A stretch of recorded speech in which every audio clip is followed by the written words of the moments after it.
The video game industry is an extremely habitual one. If there is one thing that publishers want you to be doing at all times, it is playing. Well, playing and spending money on in-game purchases, I guess. Still, even within this hamster wheel, there are even more machinations that help gamers form positive and indeed negative habits. So let's take a look at them. As I'm Jules, this is WhatCulture.com, and these are 8 video game habits you will never break. Number 8. Finding out if you can kill story characters. In a world where so much effort is poured into the smallest of video game details, did you know that Skyrim has ants that go about their day-to-day life? It's become something of a challenge to find each and every one of these teeny tiny moments. This has resulted in some rather amusing discoveries that must have come about through some equally hilarious experiments, and one can only imagine how long some dedicated soul took to find out that horse testicles change size with the weather in Red Dead Redemption 2. Another example that must look utterly insane to outsiders is when players try to find out who's actually an essential character in games, aka shooting and stabbing their own teammates to see if anything actually happens to them. On the rare occasion, you'll actually be able to send them flying, or even worse, kill them outright. And because some devs unlocked this feature for players, it's become a deeply rooted habit, to the point that the first thing that some players do is give their own teammates a shot to the chops. It's bizarre, it's definitely bullying, but it's also a habit that some gamers can't break. Number 7. Immediately checking behind you. It must be a nightmare being a video game art director. Not only do you spend countless hours getting your team to animate lush video game vistas and have to arduously pour effort into tiny details like the way that the sun reflects off of a trash can, or even the fact that you've had to animate the trash itself. But apparently, you'll also have to come to terms with the fact that 99% of gamers are going to completely ruin their first moments in your world by immediately spinning the camera behind them. I am sorry, but at the same time, you gotta blame those devs who constantly decide to hide items right behind players at the start of levels. Ever since the likes of Crash Bandicoot started hiding boxes right behind the player, nowadays I can't help but rotate the camera or run right towards it in the hopes of uncovering secrets. And annoyingly, the more that we collectively find, the deeper rooted this habit becomes. Sorry, you beautiful biomes, you'll have to wait until I've checked this starting area thoroughly. Number 6. Never trusting an autosave. Maybe it's thanks to being stuck behind repetitious cutscenes with no option to skip, or terrible checkpointing resulting in you losing huge chunks of progress at a time, but I for one will never, ever trust a video game autosave. And I know that I'm not alone in this. The horror of finding out that an autosave has failed its one job is unlike no other. And so if a title features a quick save option or even a hotkey, then you best believe that I'll be spamming that thing to kingdom come. See a new enemy eyeing me up like I'm gonna be its new chew toy? Save. Enter a new area that definitely looks like an ambush site? Save. Spy an attractive alien for me to pitch some woo at and know deep down that I'll fail spectacularly? You best believe I'm saving. Even though game developers arduously plan checkpoints and must thoroughly check these sections, for some reason, I, alongside so many others, will simply never trust their judgment when it comes to saving. Number 5. Hoarding healing items and then never using them. Is there anything more pleasing to the eye than spying a healing item in a video game? Whether it's a mushroom that brings Mario back to fighting fit form, or a med kit that allows you to stay in the firefight for a bit longer, the security that healing items offer is enough to usually invigorate players to take a few more risks, knowing that they now have the supplies to pull them back from the brink.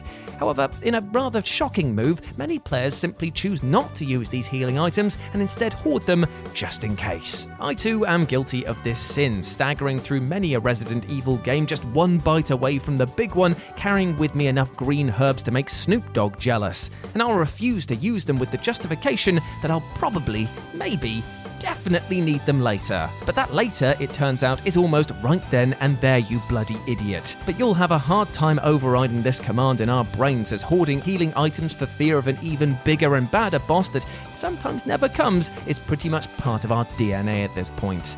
Number 4. Reloading after firing one bullet. If first-person shooter games were an indicator of real-life infantry conflicts, then it wouldn't be just teabagged bodies that litter the streets, but an entire truckload of tossed clips and magazines. The habit of reloading after firing even a single bullet is so ingrained into the genre that it's actually impossible to break. Now I know what you're saying, but why would I want to break this habit? I need a full clip in case somebody rounds the corner into the barrel of my gun. And you know what? You're right. It makes no sense to carry around less ammo than it would take to down an opponent, but it doesn't stop stop this moment from being so incredibly odd. In fact, some video games have actually experimented with this trope to highlight how ridiculous it is, forcing you to lose ammo that you chuck away or merely switching the clip so that you'll still have, 5 or 6 shots left when you reload from this fresh one. After doing some tests, devs found out that this clip dump mentality actively affects player aggression, and indeed the speed of the game overall, with instant reloads prompting players to push on and not measure your ammo in a conservative manner. So breaking this habit might actually never happen because the games themselves, well, they now rely on it to add speed and aggression into their games. Number 3, spending hours in character customization only to wear a helmet.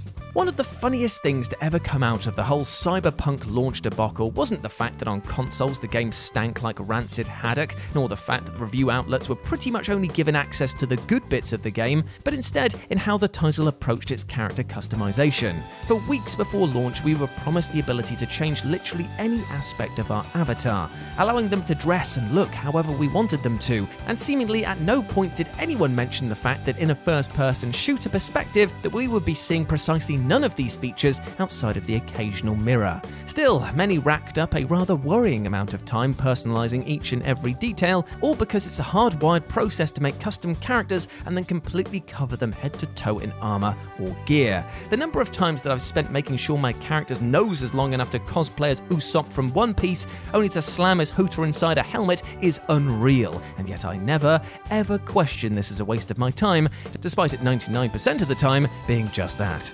Number 2, boarding the hype train.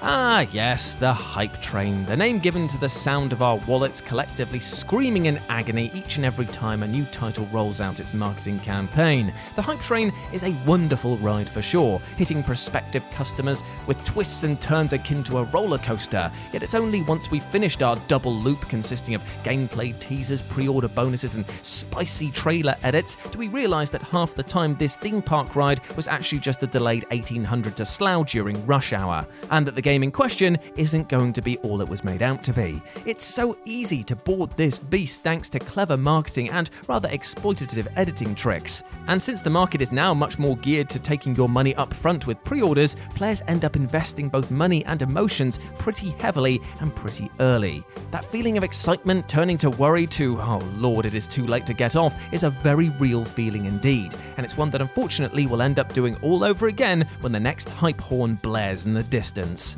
And number 1, completely ignoring the main quest. Now this one is pretty much at the epicenter of unbreakable habits, as collectively our ability to flat out ignore the end of the world in favour of literal busy work is quite frankly remarkable and extremely worrying. I can't think of a single game that has managed to keep me on the straight and narrow if it's also a title that possesses even a tiny amount of side quests. And even if the world is quite literally seconds away from ending, I'll drop everything to help a farmer find his missing prized pig or take part in an underground boxing match. The two aren't linked, by the way, but again, that would make for a ridiculously mad side quest that I would totally do in favour of the main one. For as much as video games nowadays will tout that they brought in epic storytellers and legendary writers, we gamers just can't help but abandon the main quest as soon as bright and shiny objects are offered up as rewards elsewhere. It can completely fracture the overall experience from a narrative perspective, but at the end of the day, it's the developer's fault for making their optional content so utterly tantalising.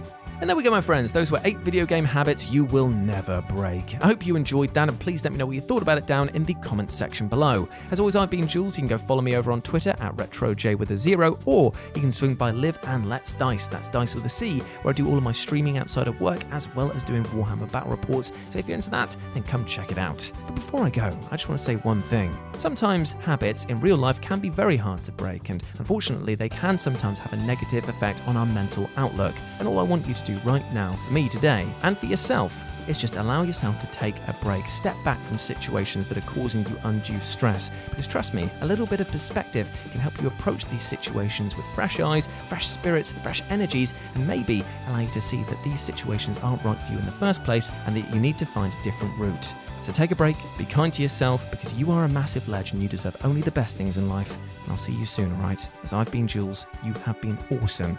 Never forget that. Bye.